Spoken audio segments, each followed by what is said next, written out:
penjagaan anak-anak. Ini 3 bab terakhir untuk kitab kita tuan, insyaAllah.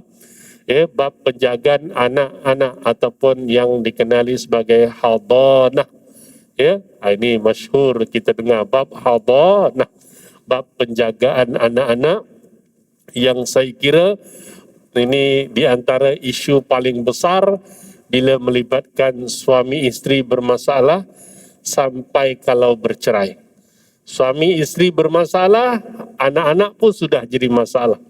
Suami isteri bergaduh, bertumbuk, bercerai, anak-anak jadi masalah. Allahu liqa'ahu.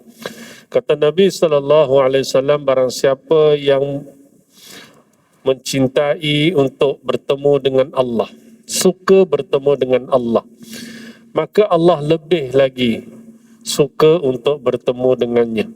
Dan siapa yang benci untuk bertemu dengan Allah, maka Allah lebih benci untuk bertemu dengannya. Sadaqallahu wa rasuluh. Yang berbahagia ahli jawatan kuasa masjid, seterusnya kepada imam bertugas, para muazzin, seterusnya kepada datuk-datuk, datin-datin muslimin muslimat yang dirahmati dikasihi Allah Subhanahu wa taala. Syukur alhamdulillah pada malam ni kita berjumpa lagi menyambung perbincangan dalam fiqh munakahat. Dan yang lepas seingat saya kita membincangkan bab nafkah, yang mana ada nafkah daripada usul pergi ke furu'. Contoh ayah kepada anaknya, ataupun daripada furu' pergi ke usul, daripada seorang anak pergi ke ibu dan ayahnya. Dan juga ada nafkah yang telah ditetapkan bagi seorang suami ke atas isterinya. Dan sedikit penambahan, ada juga nafkah-nafkah yang wajib kita tunaikan sekiranya kita ada membela binatang peliharaan, macam biasanya apa? Macam kucing lah, paling masyhur kucing. Saya ingat majoriti tuan-tuan ada kucing kan. Maka tuan-tuan, kita kena pastikan kucing itu diberikan makan yang terbaik, kesihatan yang terbaik kalau kita nak jagalah. Sebab itu juga menjadi tanggungjawab kepada kita. Macam burung, tapi saya sangat kesian dengan binatang-binatang yang macam burung. Dia patutnya terbang di awangan, bebas, mempunyai kepak, tetapi dikurung hingga hanya berpusing-pusing dekat kawasan sangkar saja. Ini pada saya lah peribadi, saya melihat ia suatu perkara yang kalau boleh jangan dibuatlah, kesian dia. Lepaskan sajalah. Sebab adalah 2-3 orang kita tahu dia suka kan. Jadi kalau boleh dilepaskanlah. Tapi kalau dah minat, kita nak kata apa? Kalau boleh cuma sangkarnya itu yang terbaik. Jangan kecil sangat, biar besar sikit. Maksudnya begitu. Kalau tuan-tuan beli ikan dalam akuarium yang sesuai. Pernah ada seorang sahabat cerita dengan saya, dia sampai ke rumah rakan dia. Rumah dia tu ada bela seekor ikan arwana. Arwana besar dah ikannya tu, daripada kecil besar. Tapi sayangnya akuariumnya tu sangat kecil bagi ikan tersebut. Jadi ini juga suatu kezaliman yang tidak sepatutnya berlaku. Betul, dia bagi makan minum, makan pula dia bagi minum, dia bagi makan, betul. Tetapi daripada keselesaannya kita tak nampak itu baik untuk hayawan tersebut. Jadi perlu difikir-fikirkan kerana juga dibahaskan dalam kitab tentang soal nafkah. Sebab tu ada satu riwayat malam ni sebenarnya kita nak masuk bab hadanah, bab penjagaan anak. Cuma ada satu bab ni sedikit kita sepintas lalu saja tuan-tuan. Peringatan daripada Nabi SAW bagi yang memelihara binatang, sama ada binatang yang boleh dimakan, macam bela ayam, bela kambing, itu juga kena dipastikan kebajikan. Ataupun binatang yang kita tak makan tapi kita hanya sekadar untuk perhiasan sahaja, macam ikan dan sebagainya. Jadi maknanya kita kena pastikan kebajikan haiwan tersebut tidak dizalimi. Sebab Nabi SAW ada berpesan, tuan-tuan ya, dalam satu hadis, dakhalatim ra'atun nar fi hirratin rabatatha fala hiya at'amatha wala hiya arsalatha ta'kulu min khashashil ardi hatta matat hazla. Ya, ini Nabi ingatkan, tuan-tuan ya. Seseorang perempuan telah masuk neraka kerana seekor kucing yang diikatnya, dia tidak memberinya makan, dia juga tidak melepaskan kucing itu makan daripada haiwan yang ada di atas muka bumi, sehinggalah kucing itu mati kerana terlalu lemah dan lapar. Tuan-tuan, ini hadis ini diriwayatkan ya oleh Imam Bukhari ya. Jadi hadis ini hadis sahih. Jadi peringatan kepada kita jangan menzalimi hayawan. Ya, itu pesan sedikitlah peringatannya, tuan-tuan, insya-Allah. Tapi dalam keadaan bagaimanapun, tuan-tuan, sebenarnya Nabi SAW juga ada mengingatkan kita kalau ada binatang yang tidak dipelihara tetapi dia termasuk binatang perosak dan berbahaya, ini ada keharusan untuk binatang tersebut boleh dibunuh. Ini 5 binatang ni boleh dibunuh. Ini dibenarkan hadis Nabi SAW. Kalau sampai peringkat dia membahayakan kita ataupun ia merosakkan harta ataupun keperluan kita. Kata Nabi SAW, khamsun fawasiqu yuqtalna fil hilli wal haram.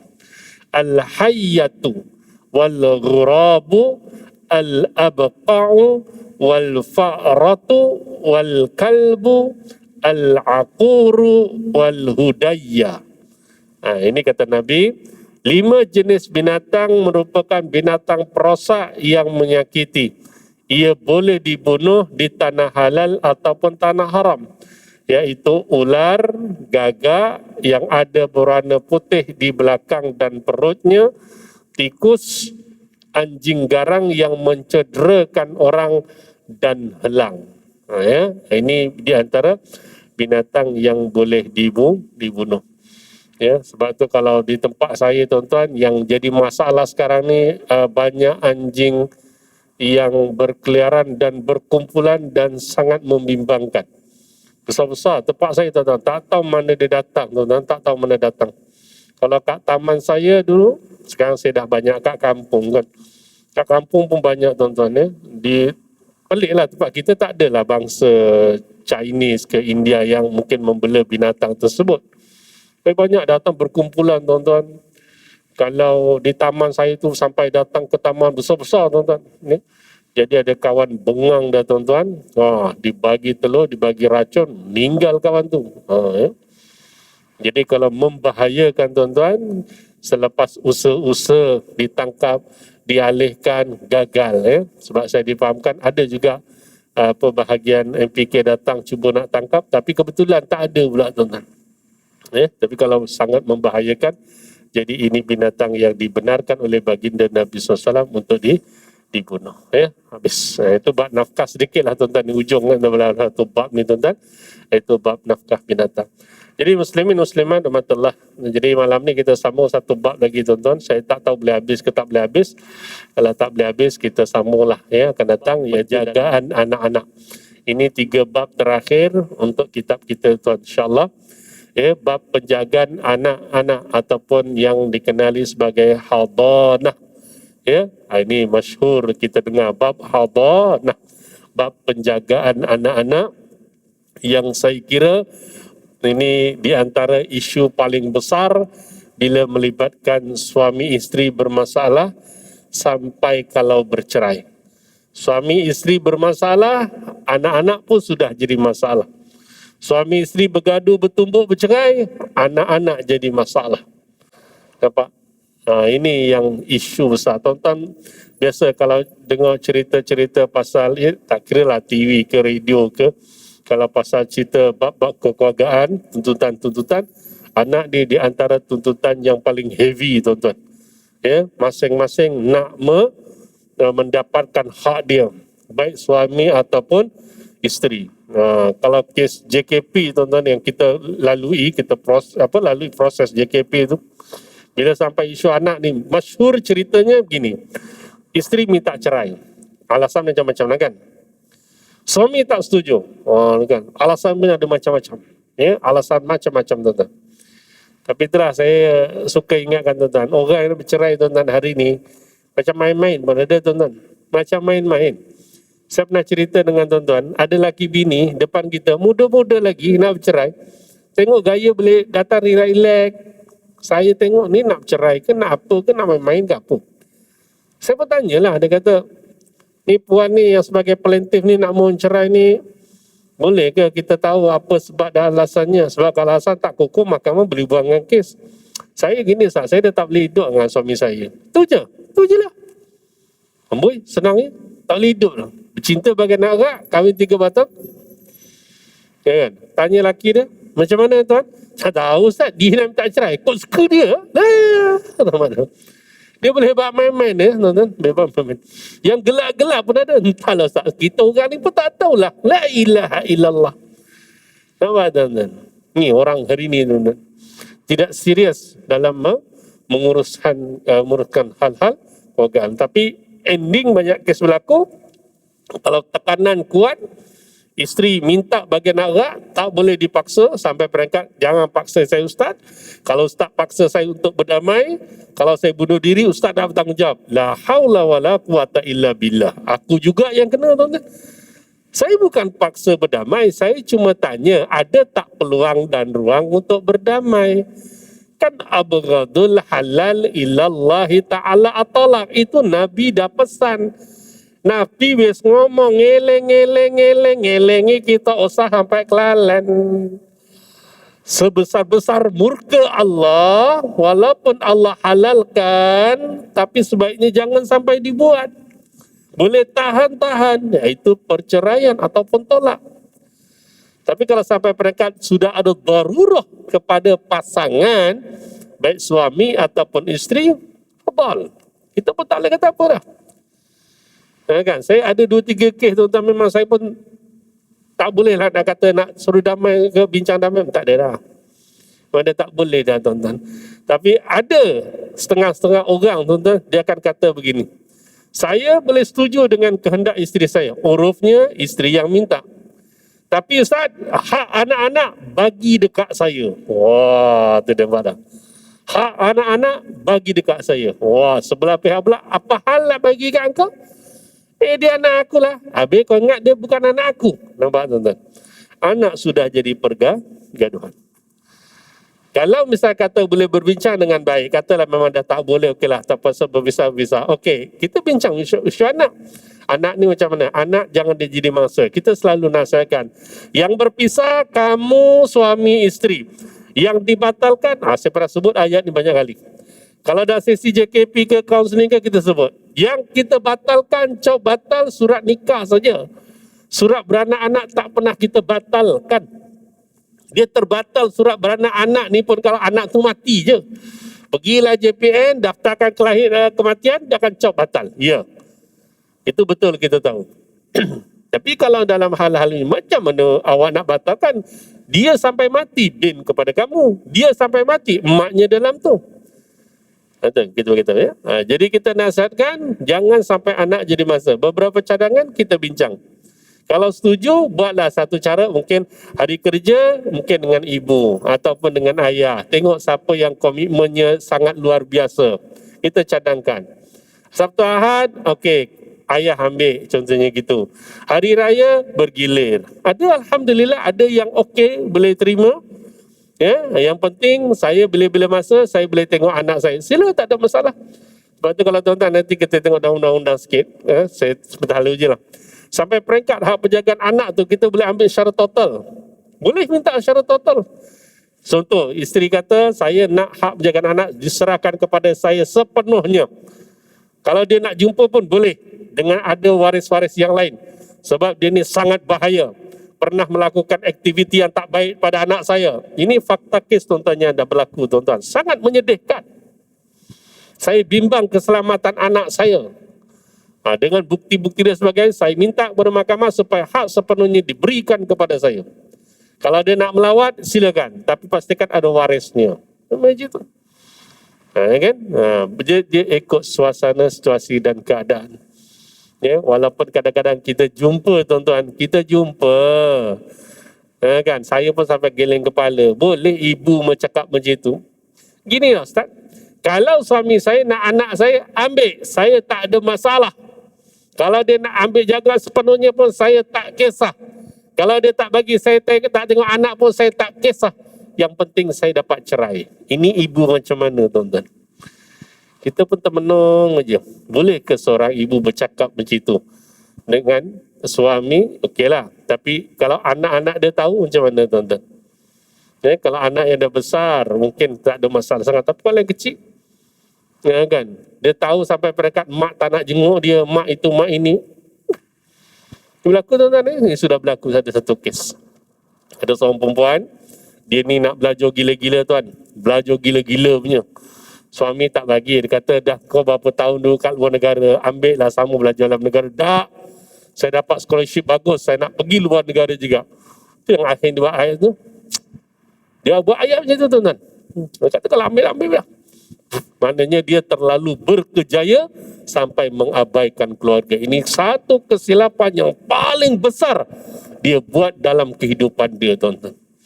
Kadang-kadang di ujung-ujung sesi tu saya usik-usik je. Puan dah fikir habis ke sampai tak nak tengok anak. Hari ni Cik Puan boleh kuat, bekerja, berjalan sana sini, kan. Tapi satu ketika nanti tu Cik Puan agak-agaklah sampai umur tua kita, tiba-tiba anak tak nak jenguk kita, kita telefon anak tak nak bercakap, kita kat hospital anak tak nak jenguk. Puan tak terfikir masa tu. Itu pun saya sebut berdasarkan kes. Cuma saya terbalikkan kes pun ada, tuan-tuan. Bapak buat perangai ni 10 tahun, 20 tahun dulu, tuan-tuan. Maknya hari ni dia cakap, bapak engkau sakit kat hospital. Buat apa? Kita dulu pun tak pernah dijenguk, dia buat tak tahu dah sakit nak minta kita tengok, boleh belah. Tengok anak, tuan-tuan. Kita nak kata anak tu kurang ajar ke, tuan-tuan? Kalau kita sendiri yang train anak dia macam tu, jangan. Sebab tu kita usir ujung-ujung tu. Jangan semata-mata nak belajar, ikut nak keluar negara sangat, nak tinggi setengah status apa sebagainya, sampai korbankan keluarga, korbankan anak-anak. Oh, jangan, tuan-tuan. Fikir jauh-jauh lah. Kadang-kadang, tuan-tuan, lagi jauh saya bawa, tuan-tuan.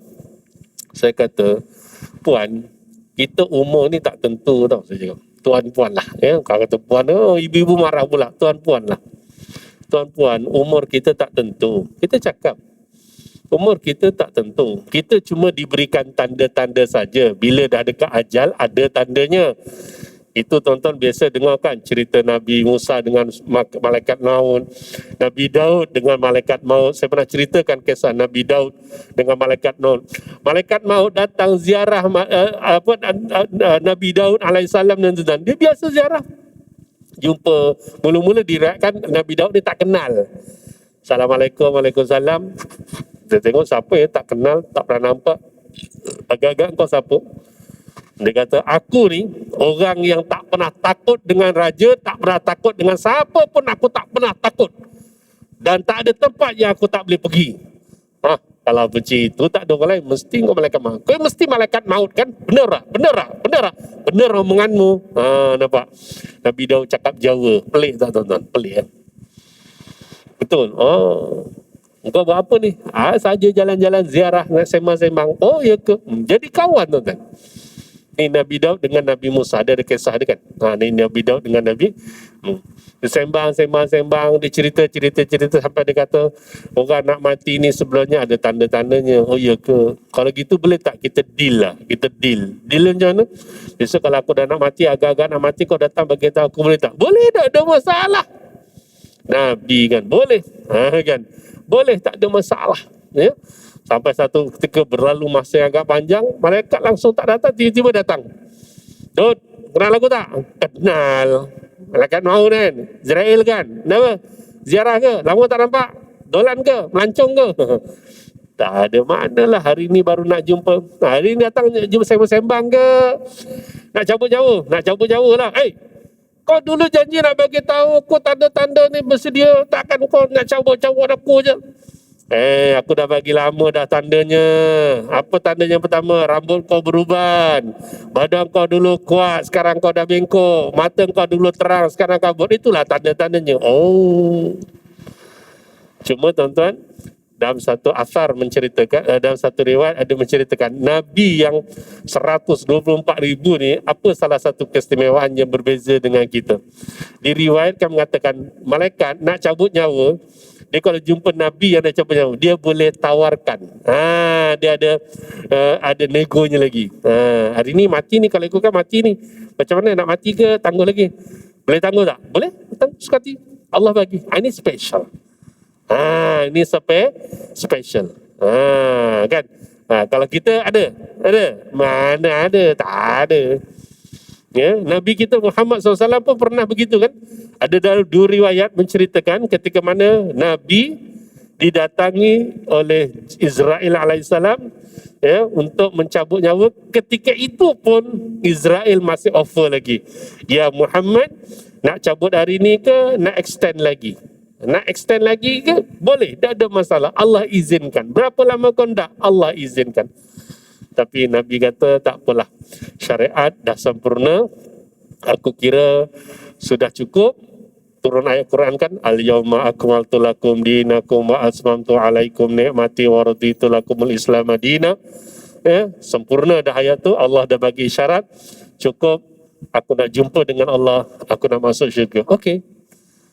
Sebab tu cabut. Kalau kata Nabi kata saya nak extend lagi 2000 tahun. Contoh silap gaya tuan-tuan, ada kuliah Nabi Muhammad kat sini. Silap tak kena gaya lah. Ya, ini hanya berlaku pada para Nabi. Okey tuan-tuan ya. Jadi itulah kisah-kisah sedikit renungan hati dan minda berkaitan dengan muqaddimah bab hadanah ataupun bab penjagaan anak. Jadi berlapang dadalah tuan-tuan isu-isu yang berkaitan dengan hadanah ya. Baik. Hadanah daripada asal perkataan iaitu al-hadanah diambil daripada perkataan al-hidanu.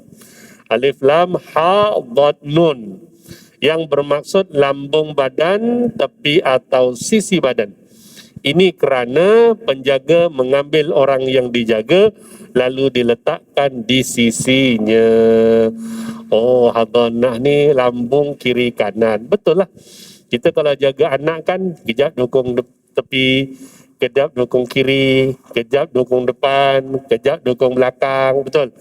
Kan? Cuba tuan-tuan ingatlah yang ada anak kecil kan, ataupun tuan-tuan ada cucu-cucu kecil kan, balik ke rumah je, atuk, kita pun angkat, pegang. Ya, macam-macam gaya lah tuan-tuan pegang kan.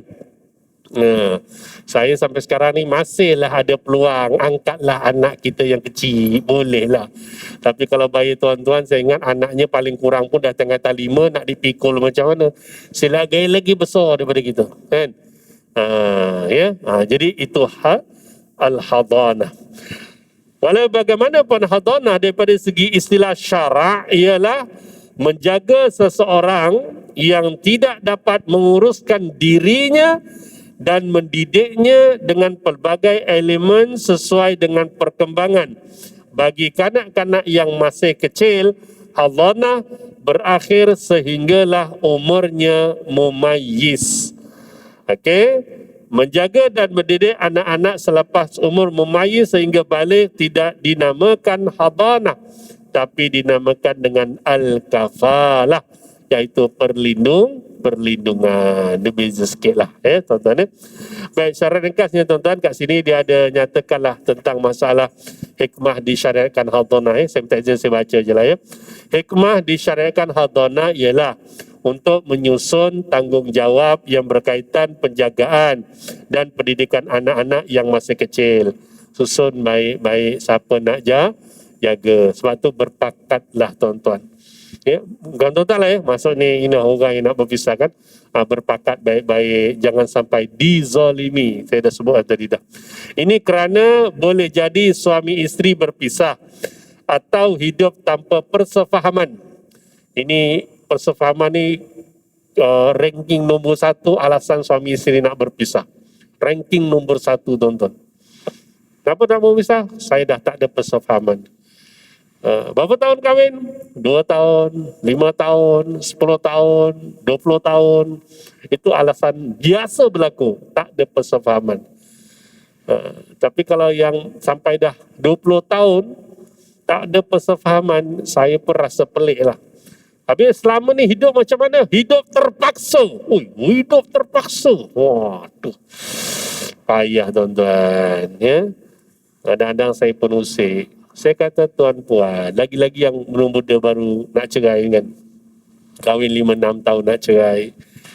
Kadang-kadang kita cakap, tuan puan tahu tak? Yang nama suami isteri. Saya kata kadang saya rasa, tuan faham ke perangai isteri? Puan faham ke perangai suami? Tak tahu. Agak-agak saya boleh faham tak perangai saya? Isteri saya. Isteri saya boleh faham saya pun boleh. Dia tak lihat. Okay. Nabi Muhammad SAW dengan isteri dia, agak-agak boleh faham ke perangai isteri dia? Isteri boleh faham Nabi ke? Boleh faham ke dia? Diam. Saya nak bagi tahu, sampai mati pun kita tak akan kenal dan tak akan faham dengan pasangan kita. Itu keringat, simpan dalam kepala otak. Saya tak cakap macam lah, ada marah. Klien ni, orang cakap ada merah karakamnya. Kita kena simpan dalam minda. Kalau aku sekahwin dengan saya cakap, kalau dalam tajuk komunikasi kot, saya dah sebut tu. Sampai mati, awak start daripada bercinta ni, sampai awak target, sekarang awak bercinta umur 25, 22, 23 nak tunang, 24 nak kahwin, sampai awak target sampai mati, kata awak kahwin sampai 70 tahun, mana hidup bersama lebih kurang 45 tahun, sampai mati nanti pun, kamu takkan, kena ingat baik, kamu takkan faham dengan perangai suami atau isteri kamu. Kena ingat baik-baik tu. Dia pun mungkin pelik sikit lah kan. Pelik sikit bagi dia sebab dia baru kahwin 3-4 tahun. Yang saya bercakap kahwin dah hampir 18 tahun. Tapi kalau tuan-tuan yang bercakap lagi, tuan-tuan dah kahwin sampai 30 tahun lagi, kita respect dengan tuan-tuan. Kan? Sebab itu alasannya. Tak sefahaman. Kalau boleh bagi faham, tapi dah tak boleh. Atau berada dalam kesempitan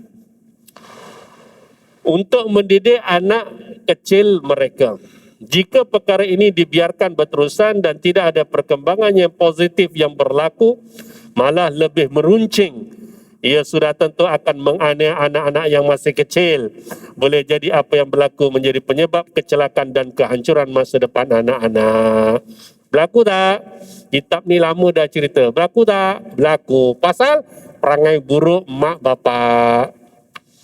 Saya pernah cerita dengan tuan-tuan tak? Yang satu kes tuan-tuan. Saya pun tak tahu ni lelaki ni otak dia letak ke mana tak tahu lah. Silap gaya tak ada otak agaknya tuan-tuan. Belah kepala tengok otak kosong kot. Dia bergaduh dengan isteri dia yang baby baru lahir. Saya ada cerita tak? Ada cerita tak? Tak ada cerita ya. Manjang jawapannya belum cerita. Saya pun heran ya. Tak apalah. Cerita balik, tak ada masalah. Dia bergaduh lagi bini. Yang jadi stresnya, bininya datang jumpa kita nangis-nangis ni. Rupanya tuan-tuan, bininya tu masih lagi dalam pantang. Bininya masih lagi dalam pantang, suaminya tak tahu bergaduh pasal apa, sampai bengang dengan bininya, dia boleh ambil anak kecil tadi itu yang masih dalam pantang. Fahamlah tu dalam pantang, plus minus 40 hari. Sebulan lebih sikit tuan-tuan. Dia bawa lari budak ni pergi ke, senang kata pergi keluarga tempat laki ni tuan-tuan. Sedangkan budak ni tuan-tuan menyusu ibu lagi. Dia kata boleh bagi susu botol. La haula wala quwata illa billah. Yang itu automatik telinga saya tuan-tuan masa handle tu jadi angin ni. Merah ni tuan-tuan dia kata. Bahasa pun agak tegas, kita dah tak ada cakap slow-slow lagi dah. Saya kata kenapa buat macam ni? Zalim buat macam ni. Ni baby tau. Dia bergaduh awak, suami isteri, kenapa anak jadi masuk? Tak boleh fikir ke? Ini anak saya, betul. Tapi ni dalam pantang lagi, awak boleh fikir nak dia kata. Itu belum cerita masalah yang perempuan lagi. Tuan-tuan mesti tahu orang perempuan, kalau misal kata ada baby, urufnya, minta maaf lah kan. Air susunya banyak, kalau tak dihisap, sakit tak kawan tuan-tuan? Sakit. Zalim tak zalim tuan-tuan? Tapi perangai yang tidak mendapat hidayah daripada Allah ni berat ni tuan-tuan. Lepas tu kita tegur, kita nasihatkan, jangan. Dan saya nasihatkan, tolong pulangkan, jangan buat macam ni. Kan? Kalau orang nak bercerai sekalipun, ada tata cara dia. Bukan buat cara macam ni, saya kata.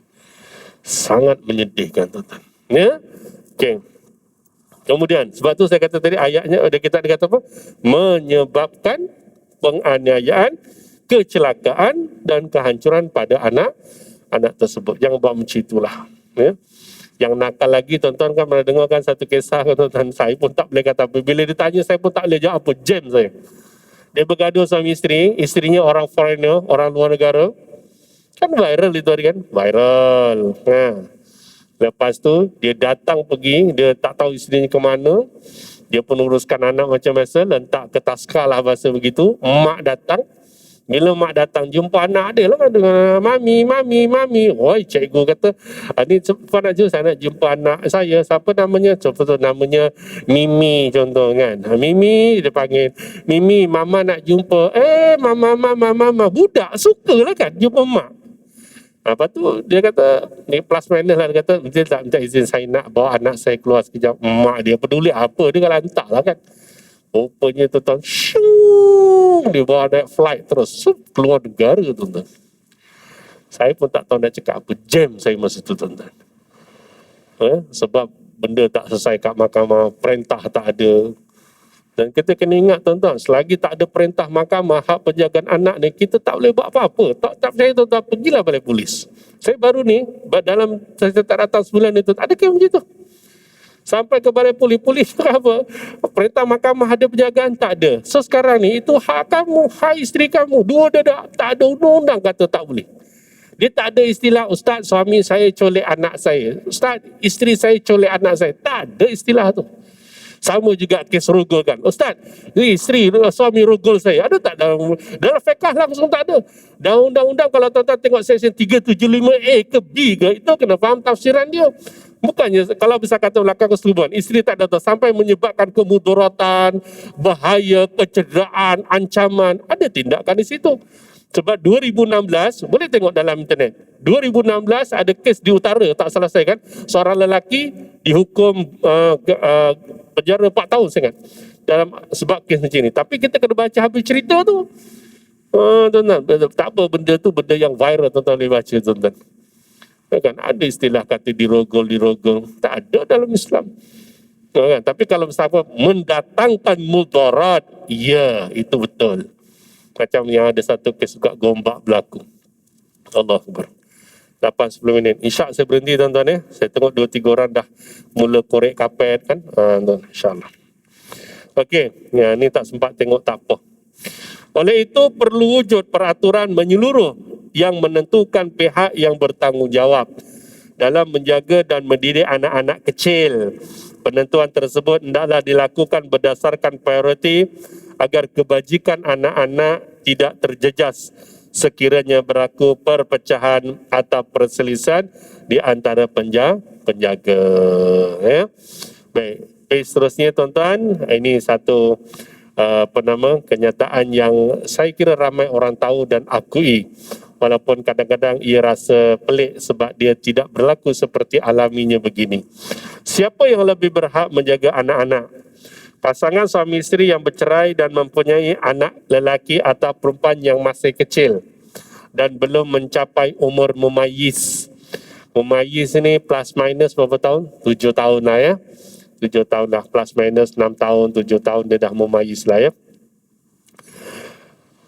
Ibu lebih berhak terhadap hak penjagaannya. Ya, ibu lebih berhak. Sebab ibu lebih berhak terhadap hak penjagaan. Yang pertama, ibu adalah seorang yang lebih kasih dan lebih sabar menanggung bebanan menjaga dan mendidik anak kecil. Ya. Ini ibu. Saya tak kata 100% ya, tapi boleh kita katakan 90%, begitulah keadaannya.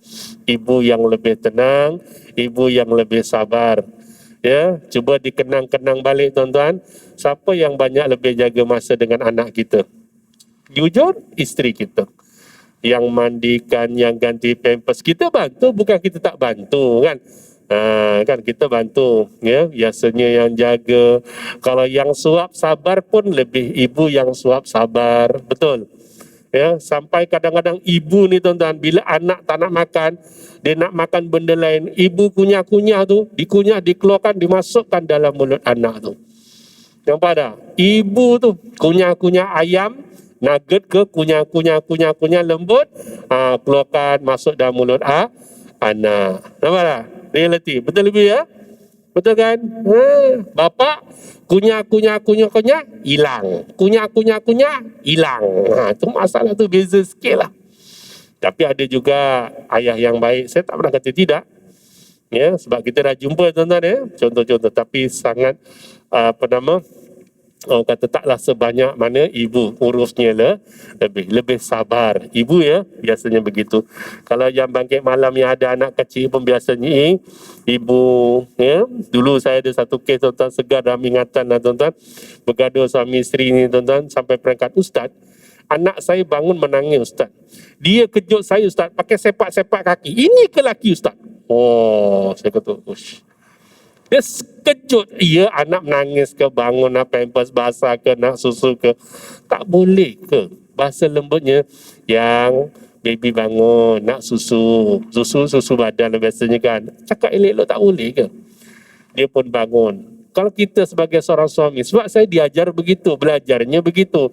Apa salah kita pun bangun sama? Walaupun sekadar duduk, temankan isteri kita, kan? Mungkin ada keperluan, bang ni pampers basah, tak apa-apa abang ambilkan pampers. Walaupun sekadar begitu, apa salahnya? Kenapa sampai peringkat dia kejut saya ustaz dengan sepak-sepak kaki? Ini ke laki ustaz? Saya pun bila terfikir, terbayang macam mana kejut bini dengan sepak kaki. Ini satu perkara yang sangat tidak patut, tuan-tuan. Sangat tidak patut, tu lembut, bahasanya kurang ajar. Sepak anak, sepak bini, kejut bini dengan kaki. Lagi kurang aja kalau bini kejut, laki pakai sepak-sepak. Betul tak? Berlaku tak? Berlaku. Na'udzubillah min zalik, tuan-tuan. Janganlah macam itu, tuan-tuan. Ya? Ini peringatan. Dengan tuan-tuan, saya yakin tuan-tuan tak buat. Tapi ya itulah. Boleh jadi anak-anak kita yang nak kahwin tu kena ingat-ingatkanlah. Jangan sepak, tak baik. Kejut elok-elok, Nabi menegah. Ya? Itu kena segerakan, insyaAllah. Okey, yang kedua, ibu lebih lembut dalam menjaga dan mendidik anak-anak. Kebiasaannya begitu. Ya. Ibu juga lebih mampu memberikan kasih sayang dan kecintaan yang diperlukan oleh anak-anak kecil. Itu ibu. Ya, sebab itu realitinya tuan-tuan, orang yang namanya perempuan, dia sanggup hilang suami, tak apa. Jangan hilang anak, tuan-tuan. Jangan main-main. Boleh gila, tuan-tuan. Ya, bukan maksudnya suaminya meninggal, alhamdulillah suami aku meninggal, tak apa, bukan maksud begitu. Tapi perasaan dia sangat berbeza antara seorang anak dengan seorang suami. Nak pula suaminya nakal lah, lagi payah lah, tuan-tuan ya. InsyaAllah. Baik, kemudian sikit lagi tuan-tuan, dan 3-4 minit insya saya berhenti ya. Dalil ibu yang lebih berhak terhadap hak penjagaan, ya. Dalil ibu lebih berhak terhadap hak penjagaan. Dalil hak penjagaan hak ibu dan dia lebih layak daripada bapa adalah hadis. Hadis Rasulullah sallallahu alaihi wasallam riwayat daripada Abu Daud, ya, dalam kitab talak bab siapa yang lebih berhak terhadap anak. Hadis yang kebilangan 2276, ya. Bagus kitab ni, tuan-tuan. Kalau tuan kitab ni boleh tengok 276, tuan-tuan ada fihris ataupun ada mungkin kebetulan ada hadis-hadis riwayat daripada Abu Daud dan sebagainya. Jadi boleh ditengok hadis yang ke-2276. Abdullah bin Amr radhiyallahu anhuma berkata, seorang wanita datang berjumpa dengan Rasulullah sallallahu alaihi wasallam dan berkata, wahai Rasulullah, sesungguhnya anakku ini perut akulah yang mengandungkannya, susu akulah yang diminumnya, dan riba akulah tempat ribanya.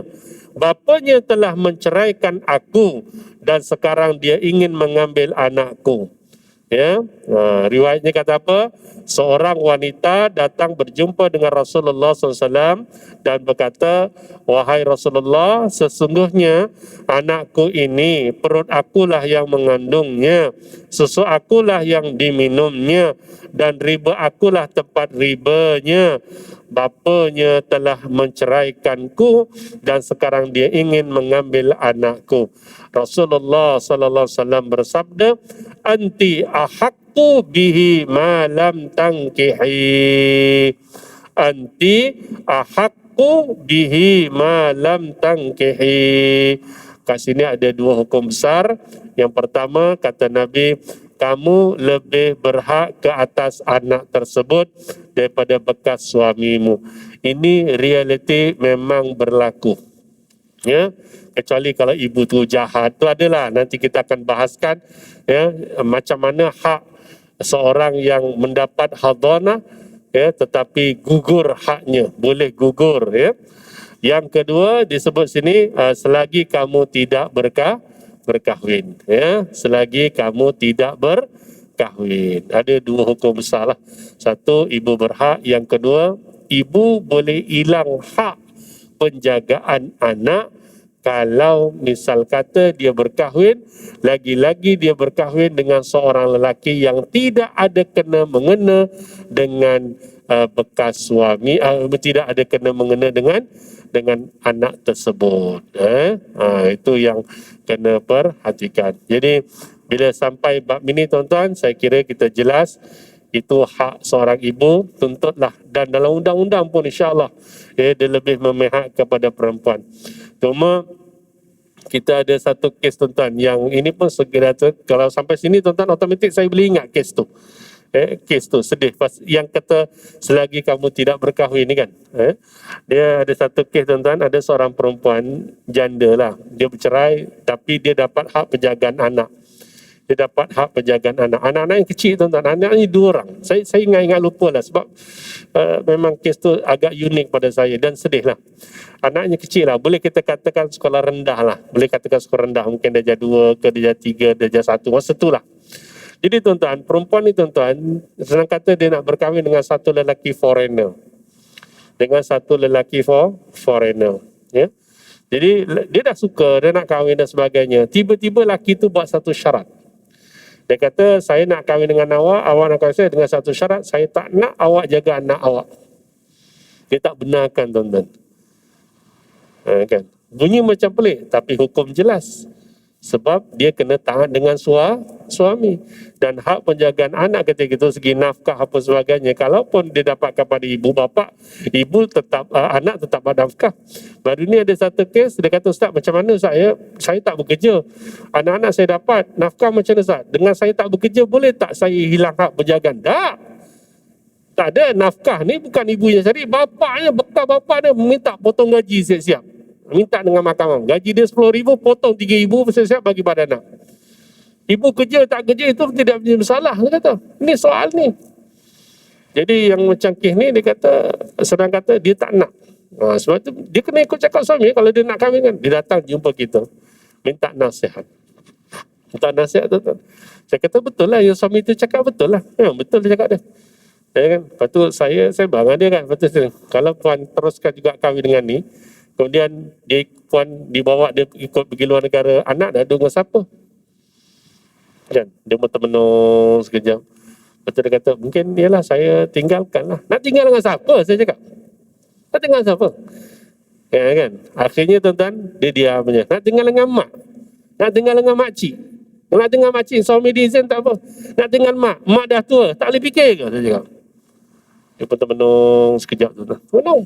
Saya tak adalah cakap kasar macam itu tuan-tuan. Saya cakap fikirlah, saya kata. Fikir baik-baik, saya kata. Sebelum kahwin, fikir baik-baik, saya kata. Sebab pada saya, jawapan saya, kalau boleh laki ni ke ihsan. Kalau ihsan tuan-tuan, kita dah kahwin dengan seorang perempuan, ada janda, dia ada anak, ambillah anaknya sekali jaga, dia anak tiri, barakah, pahalanya banyak tu. rezeki kita akan mencurah-curah. Saya dah bagi, ni memang saya bagi contoh. Kat kampung saya pun ada. Seorang lelaki tuan-tuan, bujang kahwin dengan janda, ada anak, dia jaga anaknya tuan-tuan. Macam anak dia sendiri, betul-betul dia jaga sayang anaknya. Alhamdulillah anaknya pun bagus dengan bapak dia. Itu yang kita nak dalam rumah tangga ni tuan-tuan. Ya kan? Saya tak nafikan betul yang suami itu kata betul. Saya tak pernah katakan tidak betul. Memang betul. Kan? Dia memang betul ada hak pada puan. Dia kata tak boleh jaga anak, kena ikut dia. Tapi tinggal lagi kita lah. Kan? Sanggup ke nak tinggalkan anak macam itu? Hari ini dia kecil-kecil.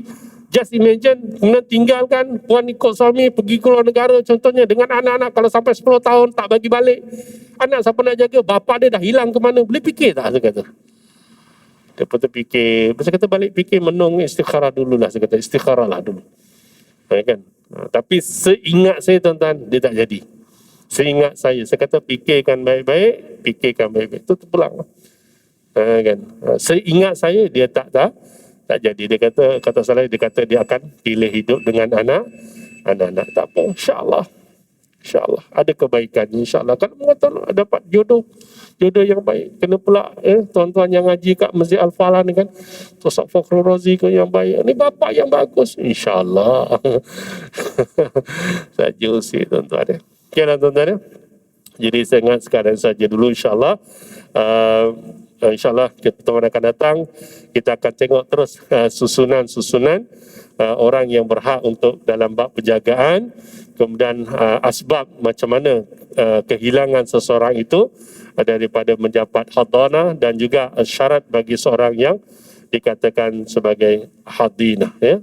Kita akan tengok insyaAllah. Okay, tuan-tuan, sekarang saja aku qouli hadza astaghfirullahaladzim li wa lakum wa lisairil muslimin wal muslimat wal mu'minin wal mu'minat. Sadaqallahul azim. Assalamualaikum warahmatullahi wabarakatuh.